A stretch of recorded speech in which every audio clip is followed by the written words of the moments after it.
soumettre.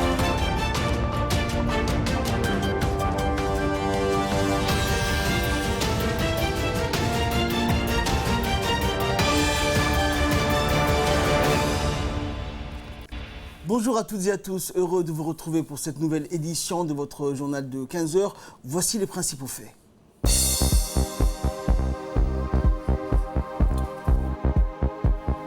Signature de convention de partenariat entre l'ADS et le Centre de leadership et de l'entrepreneuriat, le Centre Clé.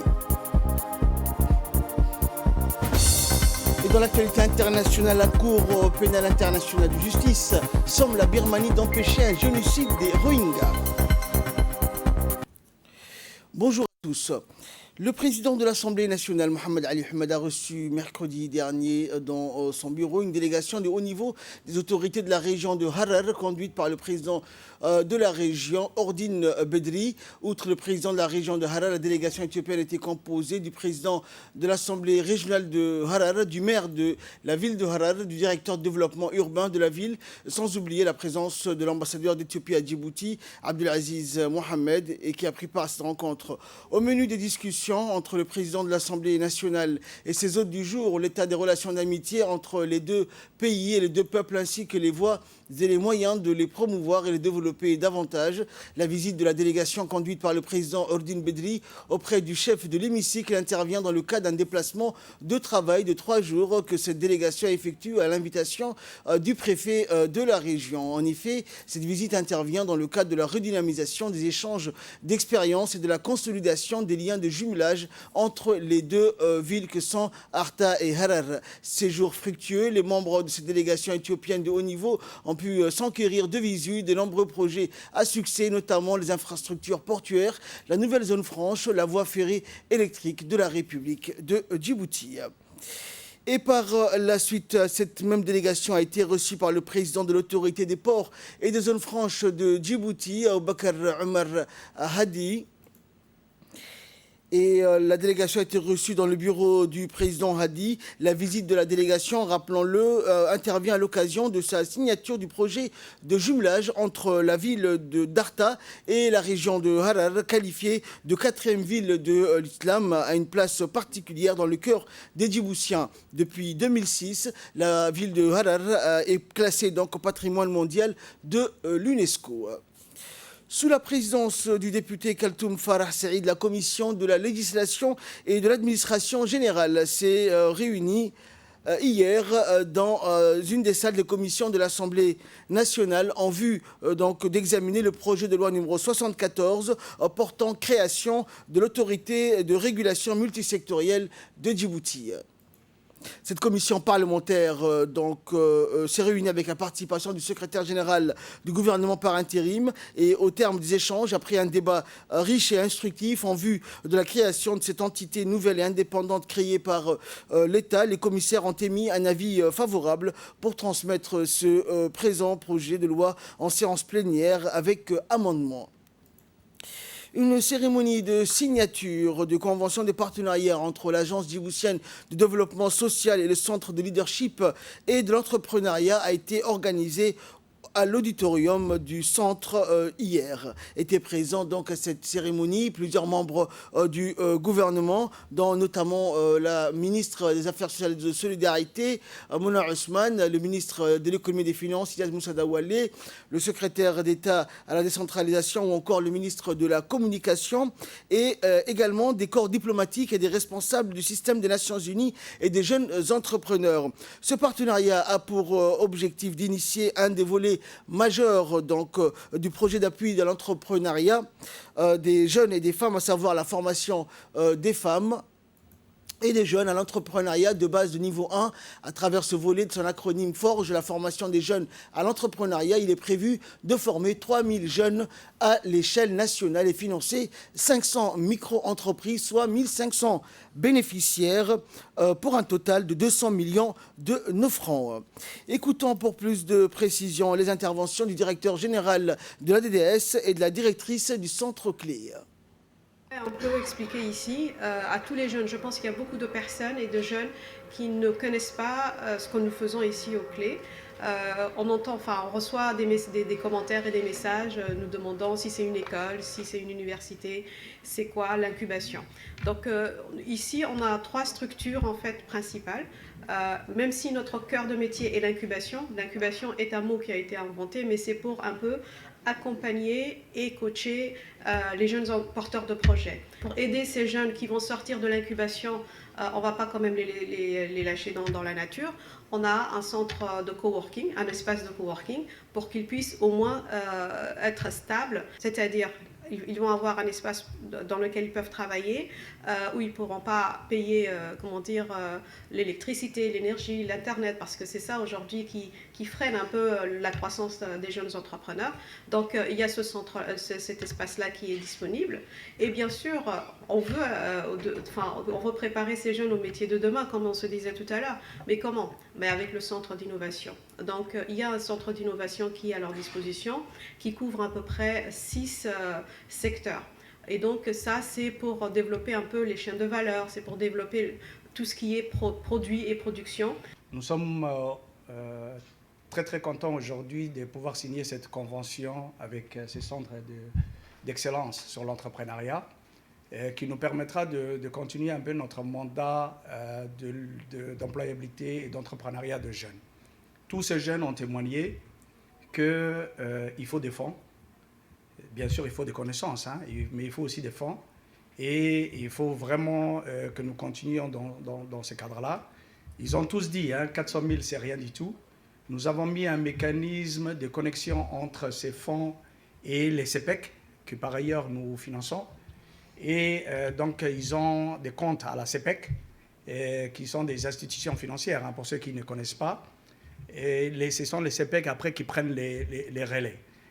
Donc, nous continuons notre effort et nous demandons également, d'ailleurs, j'ai oublié de le préciser, de remercier le secrétariat d'État à la jeunesse et au sport, sans qui nous n'aurons pas pu avoir des locaux pour renseigner. Donc, ils ont mis à notre disposition les CDC. Mais tous ces jeunes, tous ces boutiques que nous ouvrons, si derrière les impôts passent et ferment, parce qu'ils n'ont pas de patente, c'est quand même un peu dommage. J'aurais aimé aussi que le ministre de l'Intérieur soit là, parce que là aussi, quand nous appuyons des jeunes, notamment universitaires, à mettre des containers, notamment devant l'université ou ailleurs, et que justement ces containers sont dans la suite enlevés et jetés. Donc nous appuyons vraiment, nous appelons à ce que le ministère de l'Intérieur, le ministère du Budget nous accompagne dans ce sens-là. Et donc les entrepreneurs bénéficiaires de ce programme, on remercie tous donc la DDS qui est sous la tutelle du ministère des Affaires sociales et des Solidarités. Écoutons donc pour plus de précision la ministre des Affaires sociales et de Solidarité, Mme Mouna Ousmane Aden. Pas faire de longs discours parce que je pense que tout ce qui a été dit ici témoigne de l'importance de ce projet et formule l'engagement du gouvernement dans son ensemble à pouvoir travailler sur l'autonomisation de nos jeunes djiboutiens. Pour moi, c'est un plaisir et un honneur d'être ici avec mon collègue du ministre des Finances et mes autres collègues également, pour pouvoir parler de l'extension d'un projet qui a pris fin il y a une année, mais qui a vraiment donné des fruits palpables. Et le complément qui est aujourd'hui acquis avec cette extension ou avec ce nouveau projet, pour nous rend fiers également l'équipe de la DDS, parce que c'était un projet qui a demandé l'engagement de chacun et qui a permis à beaucoup de nos jeunes, donc à peu près ils étaient 2800 jeunes sur 400 projets financés. Ce projet va encore toucher beaucoup plus de monde, mais c'est l'esprit qui est important. L'esprit qui a été développé dans ce projet a besoin d'être continué et c'est une fierté pour nous. L'autre élément, c'est que ça montre l'intégration de nos projets. Ça montre une complémentarité dans nos actions et ça nous aide également à pouvoir dire qu'une fois qu'un projet est mis en place à Djibouti et qu'un bailleur de fonds finance, l'État ne doit pas le laisser tomber. Il doit continuer à pouvoir soit mobiliser des financements supplémentaires, soit utiliser les fonds propres pour que les bonnes pratiques ou les bons exercices comme ça puissent être continués. Et ça témoigne aujourd'hui de cette continuité qu'on a pu instaurer pour ce type de projet de renforcement de l'employabilité des jeunes. Et de son côté, le ministre de l'économie et des finances chargé de l'industrie, Ilyas Moussa Dawalé, indiquait qu'à travers ces quelques chiffres, la pertinence de ce type de projet, d'abord par rapport aux objectifs de la vision Djibouti 2035 du pays, ensuite par rapport à sa première déclinaison qu'est le SCAP ou stratégie de croissance accélérée et de promotion de l'emploi. On écoute le ministre. Tous les partenaires qui soutiennent l'initiative de l'entrepreneuriat, de l'initiative privée à Djibouti. Mais il faut se rappeler aussi que nous sommes dans la vision du chef de l'État qui souhaite à ce que notre pays arrive à l'émergence, soit un pays émergent aux horizons de 2035. On n'est pas loin de 2035 actuellement. On a tendance à penser que c'est dans 35 ans. Ce n'est pas dans 35 ans, c'est dans moins d'une génération. Donc, arriver à un pays émergent dans les années à venir, on va y arriver avec quel effort ou avec quel modèle de développement? Certainement pas en créant plus d'administration et plus de fonctionnaires. On a vu la limite de ces modèles de développement. Ce n'est plus possible. Il va falloir que tout le monde bouge ensemble. Gouvernement, administration, secteur privé. Et ça veut dire donc encourager les initiatives du privé, du secteur privé. Créer un environnement qui soit le plus propice pour que les talents de chacun d'entre nous puissent s'épanouir. Et on sait qu'il y a des talents, il y a de nombreux talents à Djibouti. Des jeunes filles, des jeunes garçons, des moins jeunes. Il y en a plein quand vous regardez autour de nous. Comment faire? Il faut améliorer l'environnement des affaires et c'est une des grandes priorités du gouvernement et du président de la République. On l'a fait et j'étais surpris tout à l'heure par rapport à certains blocages qui peuvent exister de temps en temps dans le cadre de réforme de Doing Business. Les jeunes entrepreneurs qui commencent une activité n'ont pas obligation de payer des patentes pendant 3 ans. C'est fini ça. Donc, il faut lever toutes les barrières possibles et imaginables pour que les gens... On est en train d'encourager et de dire qu'on va arriver à un pays émergent avec un secteur privé de plus en plus dynamique, de plus en plus vibrant, de plus en plus actif. Mais donc, il va falloir que les politiques publiques soient en cohérence par rapport à notre ambition. Et c'est exactement ce qui est en train d'être fait par le gouvernement. Également dans l'actualité, Son Altesse Royale le Prince Abdulaziz bin Turki Al Faisal, président du conseil d'administration de l'autorité publique pour le sport du Royaume d'Arabie Saoudite, s'est réuni mardi avec le secrétaire d'État à la jeunesse et au sport, Hassan Mohamed Kamil, et la délégation qui l'accompagnait. Au cours de la réunion, un accord de coopération conjoint a été signé entre les deux pays du côté sportif, visant à échanger des expériences sportives entre les deux parties et à le développer dans tous les aspects au profit des athlètes et des jeunes des deux pays. La réunion a été suivie par le président adjoint du conseil d'administration, Abdullah bin Saad Al-Dallak, des agents de la commission, de l'ambassadeur du dépositaire des deux saintes mosquées à Djibouti, Abdulaziz bin Abdallah Al-Matar, et l'ambassadeur de Djibouti auprès du Royaume d'Arabie Saoudite, Diaddin Saïd Bamakhrama.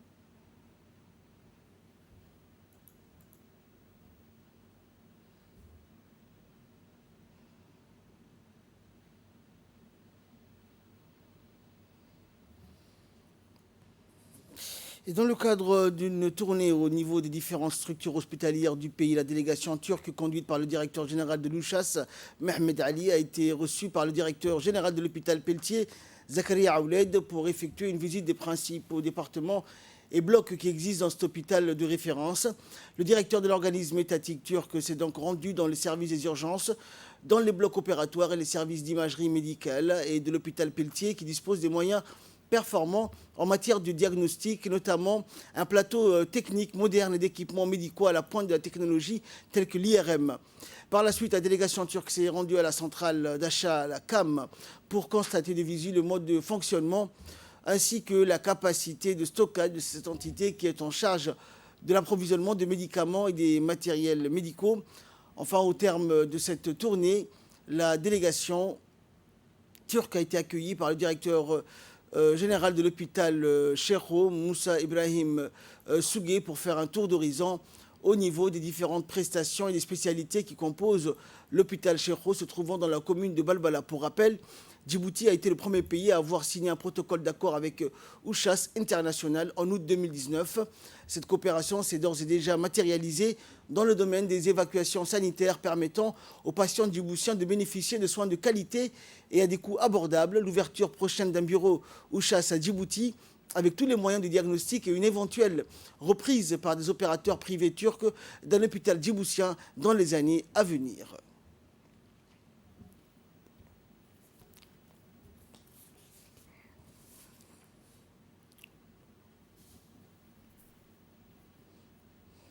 Écoutons à présent le secrétaire général du ministère de la Santé qui nous fait le point sur l'objectif de cette visite de travail de 72 heures du directeur général de l'Ouchas à Djibouti. Du directeur général à Djibouti au niveau du ministère de la Santé s'est inscrit justement pour l'approfondissement de notre relation en matière d'évacuation sanitaire, mais également dans le domaine de la formation des médecins, une formation des gestionnaires des hôpitaux et de l'administration de santé. Également l'installation d'un bureau au niveau de Djibouti, à l'intérieur du ministère de la Santé ou à l'intérieur d'un hôpital, pour qu'on puisse travailler avec eux et faire des études de marché ou des études de faisabilité pour qu'on puisse avoir un centre de diagnostic ou un hôpital construit par USACH à Djibouti. Nous nous sommes mis d'accord pour que dans les mois à venir, un bureau s'installe avec plusieurs personnes de compétences différentes et le ministère travaillera avec ses responsables pour pouvoir avancer. Et puis également faciliter encore plus l'évacuation sanitaire des patients djiboutiens qui vont aller là-bas. Le directeur général de l'USACH a été reçu par le ministre de la Santé. Il a fait les visites des hôpitaux de Djibouti. Il a été également reçu par le Premier ministre, avec qui il a discuté sur la coopération entre Djibouti et la Turquie généralement, mais surtout dans le domaine de la santé. Toujours en nouvelles du pays, le ministère du Travail, chargé de la réforme de l'administration, en collaboration avec le secrétariat d'État à la jeunesse et au sport, a lancé donc une formation sur le renforcement des capacités des directeurs et animateurs des CDC de la capitale à l'INAP. L'objectif principal de ces activités est de créer la capacité à concevoir, mettre en œuvre et administrer une politique de leadership transformatif, c'est-à-dire une politique visant à renforcer le travail en équipe. Plusieurs pistes de réflexion seront évoquées tout au long de la formation qui s'étalera sur 2 jours, notamment la question de l'employabilité des jeunes, l'initiation des projets communautaires et surtout la gestion prévisionnelle des CDC. Présente pour le lancement aux côtés du secrétaire exécutif chargé de la réforme de l'administration et du directeur général de l'INAP, la secrétaire générale du secrétariat d'État à la jeunesse et au sport, Khadija Ibrahim Idriss, a invité tous les directeurs et animateurs à s'approprier cette formation en participant activement et de façon constructive aux travaux afin de jouer pleinement leur rôle et s'acquitter de leurs missions qui leur sont dévolues. À noter que ce programme se poursuivra dans les régions de l'intérieur une fois clôturé à Djibouti-Ville. Voilà, ce matin pour ouvrir. C'est vrai que le secrétaire général devait être là, mais il a eu un décès de la famille. s'en excuse, mais il est là, le secrétaire exécutif chargé de la réforme, qui fait partie du comité interministériel des 2 ministères, pour vous montrer combien les 2 ministères sont engagés à opérer cette transformation. Il s'agit surtout de donner un dynamisme transformationnel. Heureux d'accueillir le lancement de la formation pour le renforcement des capacités des directeurs du secrétariat d'État à la jeunesse et sport. Le renforcement de capacités fait partie de la réforme de l'administration. Elle est au cœur de la préoccupation du ministère du Travail chargé de la réforme. Suite à une convention entre les 2 ministères, c'est convenu de procéder au lancement de formations au profit des cadres du ministère de la Jeunesse et des Sports. L'INAP accueille et va procéder de formations qui vont débuter aujourd'hui et vont sillonner dans les 5 régions de l'intérieur. Donc, je souhaite que les cadres du ministère de la Jeunesse et des Sports profitent de cette formation. Présent de suivre l'intervention de la secrétaire générale du secrétariat d'État à la jeunesse et au sport, Mme Khadiga Ibrahim Idriss. De procéder ce jour au lancement de cette formation destinée à des cadres du secrétariat d'État à la jeunesse et au sport, tels que les directeurs des centres de développement communautaire. Je voudrais tout d'abord remercier tout particulièrement l'INAP, avec à sa tête son dynamique directeur, M. Charmaké, qui a accepté de former nos cadres.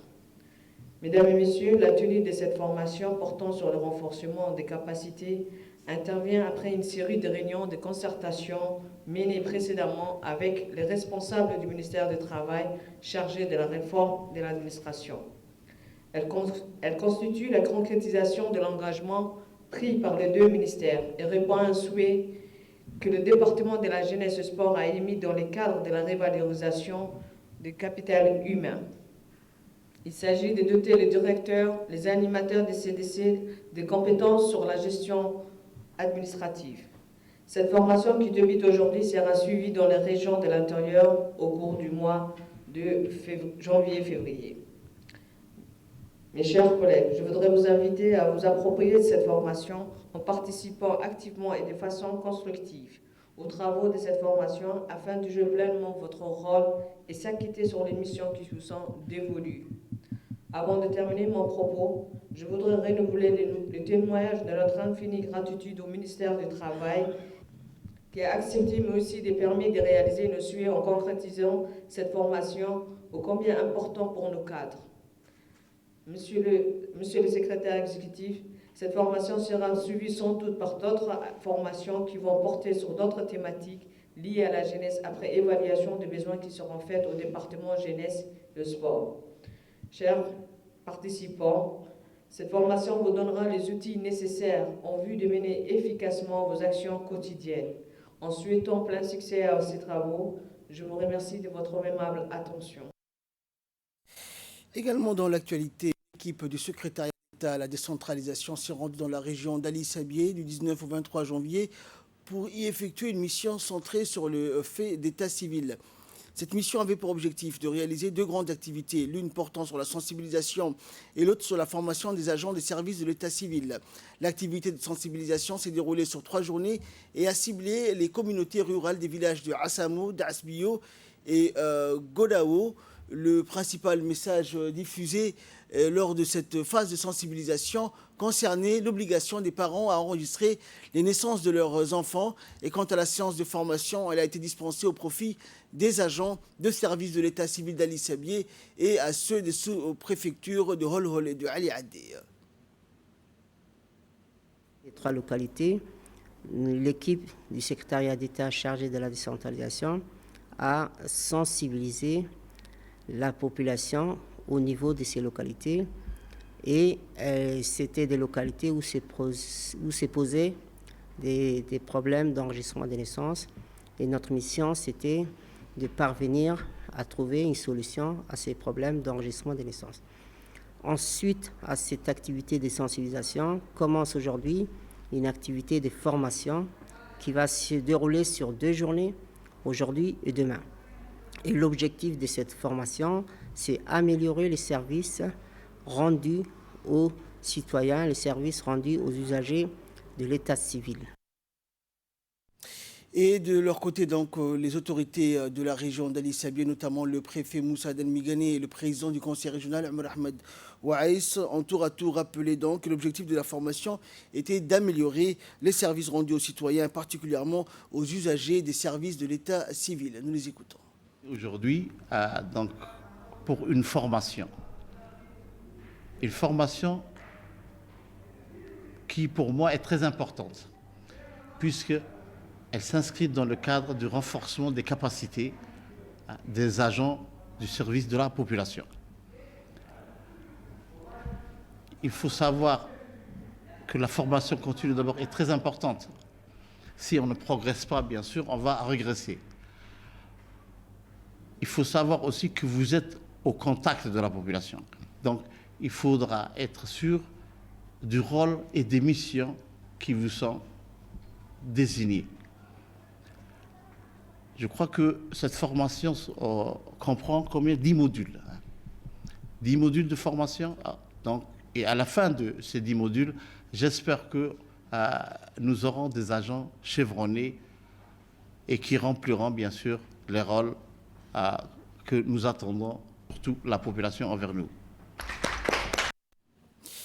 Enfin, pour clore l'actualité nationale, suite à la demande de l'ONARS, l'Office national d'assistance de réfugiés et des sinistrés, l'ONG Life a procédé mercredi dernier en présence du sous-préfet de Damerjoug et du directeur exécutif de l'ONG Life et du secrétaire exécutif à la distribution de dents de vivres à plus de 700 ménages de la cité Cheikh Farah dans la sous-préfecture de Damerjoug dans la région d'Arta.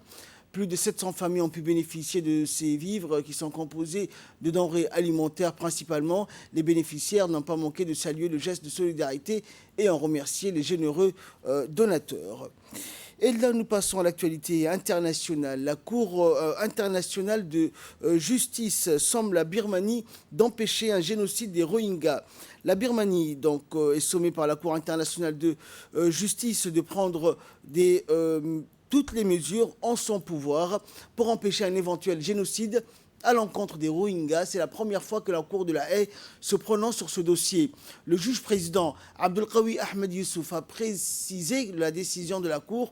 Ce dernier, juge de la Cour pénale de la Cour internationale de justice, la Birmanie doit prendre toutes les mesures en son pouvoir pour empêcher la commission de tous les actes visés à l'article 2 de la Convention, notamment le meurtre de membres du groupe Rohingya, l'atteinte grave à l'intégrité physique ou mentale de membres du groupe, la soumission intentionnelle au groupe des conditions d'existence devant entraîner sa destruction physique totale ou partielle. En décembre, la chef du gouvernement birman, Aung San Suu Kyi, avait elle-même assuré la défense de son pays en rejetant les accusations selon lesquelles l'armée birmane avait agi en 2017 avec des intentions génocidaires. En un peu plus de 2 ans et demi, environ 740 000 Rohingyas se sont réfugiés au Bangladesh pour faire les exactions des militaires birmans et des milices bouddhistes. La Birmanie admet que des crimes de guerre ont été commis.